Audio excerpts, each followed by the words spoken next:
Ever wanted to build your own app-controlled robot car from scratch? In this video, I will show you how I designed PCB using LTM Designer, ordered PCB from Next PCB, assembled the chassis, built a custom mobile app, and finally tested the robot, all powered by an ESP32 and a bit of creativity. Whether you are into robotics, IoT, or just love cool DIY projects, this one packs it all: hardware, coding, app development, and real world testing. In this video, there is a surprise for you as well. You can get $500 support for your next ESP32 S3 project.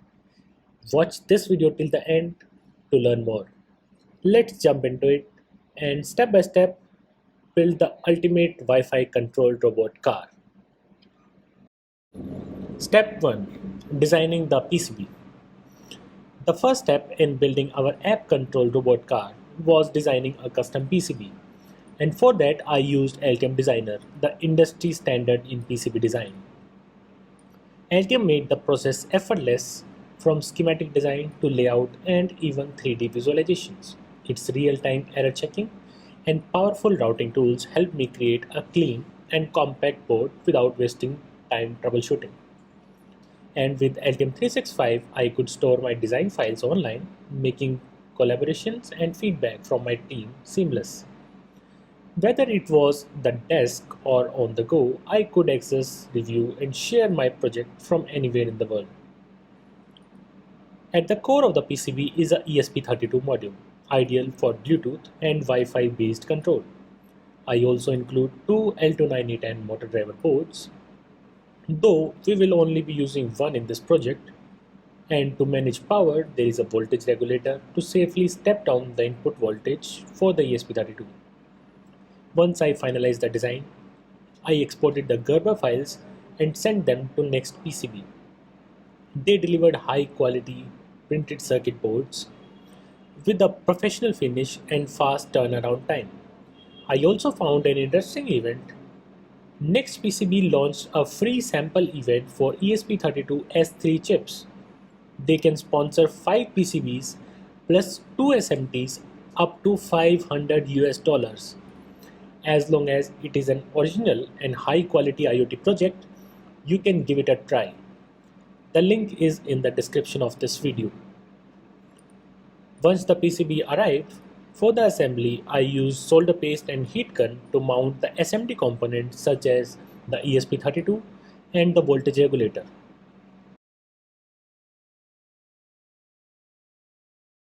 The motor driver and the connectors were soldered using a regular soldering iron. And with LTM organized layout, the assembly was quick and clean. Step 2. Assembling the chassis.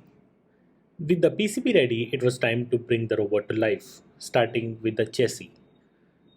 For this build, I used a metal chassis kit from DF Robot. It's lightweight, sturdy, and incredibly easy to assemble, perfect for quick prototyping or educational projects. The kit comes with everything you need: motors, wheels, nut bolts, and metal frame.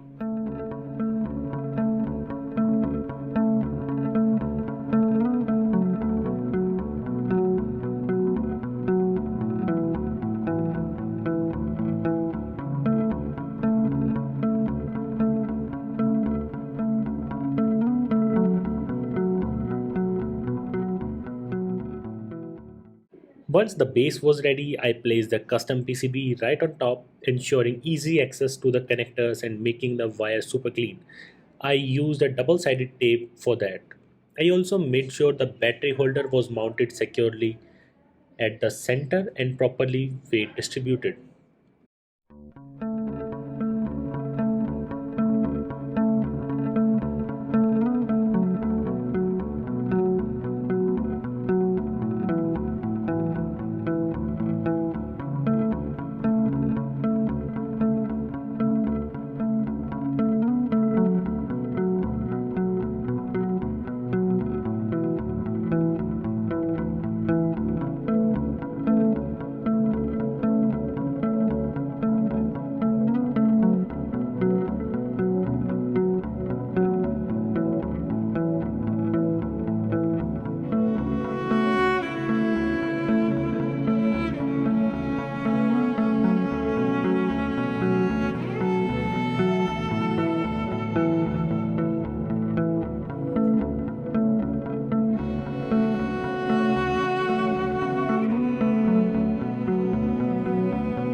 Within minutes, the entire setup was done and looking solid.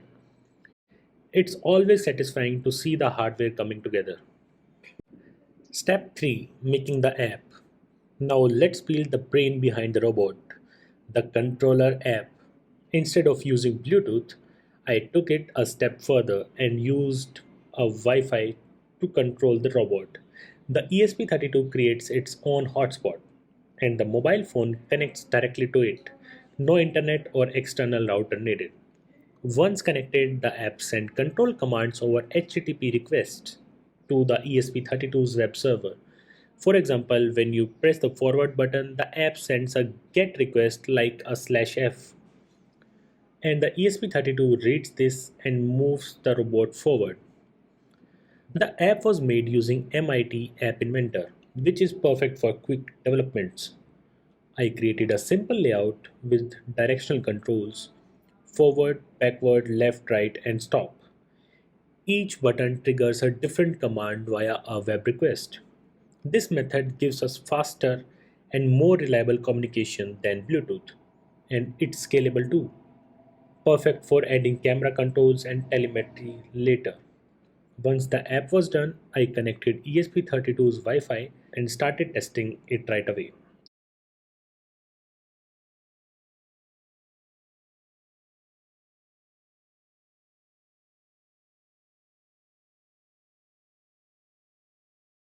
With everything assembled and the app ready, it was time to upload the code to the ESP32 using the Arduino IDE. I connected the ESP32 to my PC via a USB cable and a programmer, and selected the correct board and port from the tools menu. Since I am using a custom PCB, I double checked the boot and enable pins to make sure flashing goes smoothly. The code I wrote sets up ESP32 as a Wi Fi access point, hosts a simple web server, and listens for the HTTP request from the app, like /forward or /backward, and so on. Once the code was compiled and uploaded, the ESP32 immediately started broadcasting its Wi Fi network. A quick check on my phone confirmed that the hotspot was live, and we were ready to test the robot in action. Conclusion: with the code uploaded using the Arduino IDE, the ESP32 booted up and started broadcasting its own Wi Fi network. I connected my phone, opened the app I made in MIT App Inventor, and it was time for the moment of truth.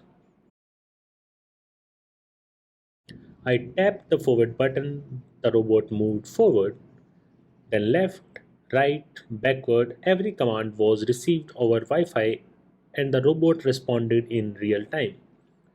The ESP32 handled the web server perfectly. The motor driver did its job, and the whole system ran smoothly off the regulated power supply on the custom PCB.